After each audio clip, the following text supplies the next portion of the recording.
Hello everyone, আজকে আবার চলে আসলাম একটা নতুন ভিডিও, নতুন ক্লাস নিয়ে, বিজনেস নিয়ে। আজকে যে ক্লাসটা হচ্ছে এটা হলো জব আর বিজনেস। তো আমাদের মধ্যে অনেকেই রয়েছে যারা জবকে ভালোবাসে, আর অনেকেই রয়েছে যারা বিজনেসকে ভালোবাসে। অ্যাকচুয়ালি আমাদের মধ্যে একটা কনফিউশন থাকে। যারা জব করে তারা মনে করে যে বিজনেসটা মনে হয় ভালো, আর যারা বিজনেস করে তাদের কাছে মনে হয় যে জবটা মনে হয় ভালো।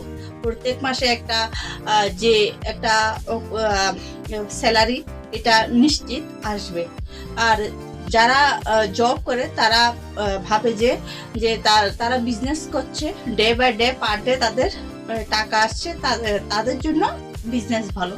তো সবার মধ্যে একটা কনফিউশন থেকে যায়, যেটা আমার মধ্যেও ছিল। যখন আমি স্কুল লাইফ, কলেজ লাইফে করতাম, তখন আমি অ্যাকচুয়ালি জবটাকে আমি বেশি প্রায়োরিটি দিতাম। আমার কাছে জবটা ভালো লাগতো, কেননা আমার কাছেও মনে হতো যে জবটা করলে প্রত্যেক মাসে আমার স্যালারিটা আসছে, ওইটাই আমার কাছে বেস্ট। কিন্তু আমি কখনো ভাবতাম না যে জবটা করলে এই জবটা আমার এক জায়গাতে ফিক্সড হয়ে থাকবে। কখন জবটা ভালো? যখন আমার হাই এডুকেশন হবে, যখন আমার স্কিলটা হাই ভাবে হবে, যখন আমার এডুকেশনটা হাই লেভেলের হবে, আমার কখনো অফিসার র্যাঙ্কে আমি জব করতে পারবো, তখন হয়তো বা আমার কাছে জবটা ভালো হবে। কারণ তখন যে স্যালারিটা আসবে তখন ওইটা হাই র্যাঙ্কের হবে। আহ, যে কোনো তোমাদের ইচ্ছা হোক বা ফ্যামিলি ইচ্ছা হোক, তুমি অনায়াসে তখন পূরণ করতে পারবে। কারণ তখন স্যালারি তোমার যে অফিসার র্যাঙ্কের হবে এটা তোমাদের 1 লাখ, 1.5 লাখ, 2 লাখ এমন হতে পারে। কিন্তু আমাদের মধ্যে অনেকেই আছে যেটা এত হাই কোয়ালিফাইড আমরা নই, গ্রাজুয়েশন, মাস্টার গ্রাজুয়েট এতটুকুই। তো এরপর রয়েছে আরো কম্পিটিশন জবের ক্ষেত্রে, যেটা আরো রয়েছে কম্পিটিশন। তখন আমি ধীরে ধীরে আমি মনে করলাম যে জব পাইনি, ঠিক আছে, জবটা আমার ইচ্ছে ছিল পাইনি, কিন্তু আমি বিজনেস অবশ্যই ট্রাই করব। তখন আমি বিজনেসের দিকে আমি হাত বাড়িয়েছি, তখন আমি বিজনেসের দিকে আমি আইডিয়াটা লাগিয়েছিলাম।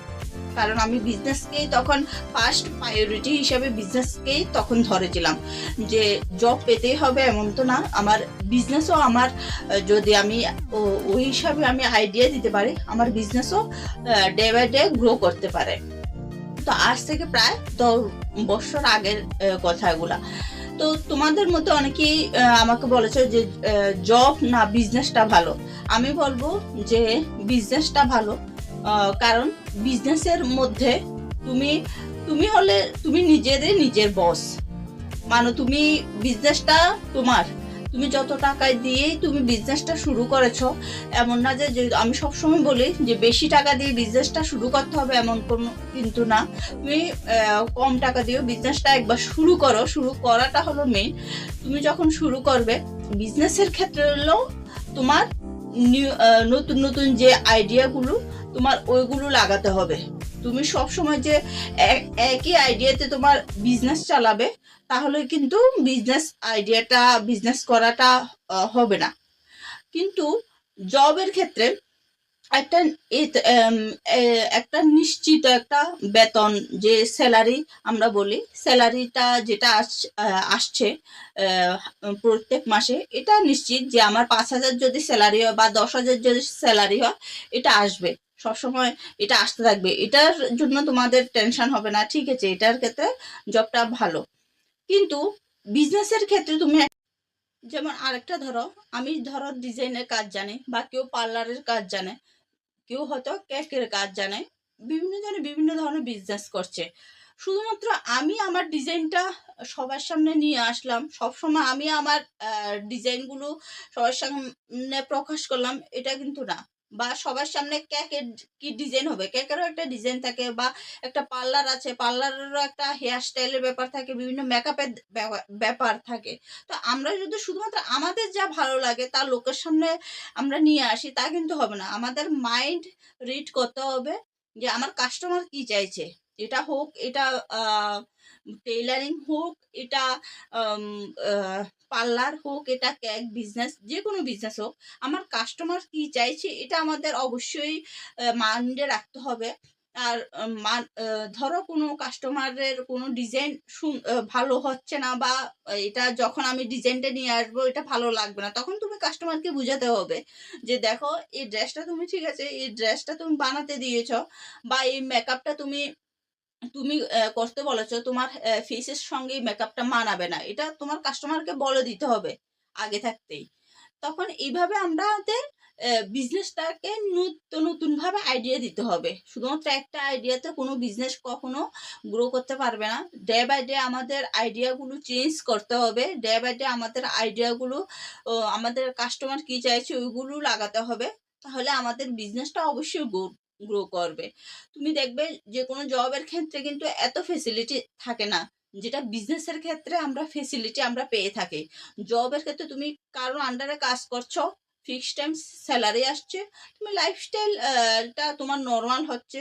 কারণ আমাদের কেউ এখানে অফিসার র্যাঙ্কে চাকরি করছে না যে আমাদের লাইফস্টাইলটা একদম অন্যরকম হবে। তো সুতরাং আমাদের এডুকেশন ওয়াইজে আমাদের জবটা হবে, ওই হিসাবে আমাদের স্যালারিটা হবে। তো ওই হিসাবে আমাদের লাইফ লিড করতে হবে।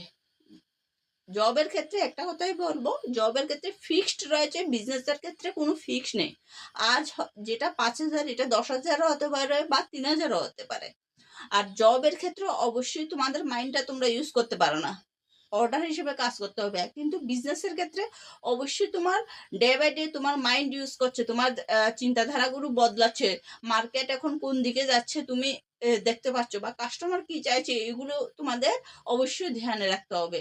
তো আমি সাজেশন দেব, অবশ্যই জব পেলে ঠিক আছে, বাট জবের সাথে সাথে অবশ্যই নিজেকে পরিবর্তন করার জন্য বিজনেসটা অবশ্যই দরকার। এটা যে কোনো বিজনেসই হোক, ছোট হোক বড় হোক, অবশ্যই দরকার তোমাদের মাইন্ডটা উন্নত করার জন্য, আমাদের লাইফস্টাইলকে উন্নত করার জন্য, আমাদের যে চিন্তাধারাগুলো ডে বাই ডে যাতে উন্নত হয়। ভালো থাকবে। আর যদি ভিডিও ভালো লাগে অবশ্যই এটা শেয়ার করবে। আর এটা আমি বারবার বলি, এটা কোনো কাজল ফ্যাশন ইনস্টিটিউটের একার গ্রুপ নয়, এখানে সবাই আমাদের মা বোন একসাথে এগিয়ে যাব সব সময়। তো তোমাদের যদি ভিডিওটা ভালো লাগে অবশ্যই শেয়ার করবে। আর কেউ যদি বিজনেস নিয়ে আগ্রহ থাকে, কোনো মা বোন যদি আগ্রহ থাকে অবশ্যই গ্রুপে জয়েন করিয়ে দেবে।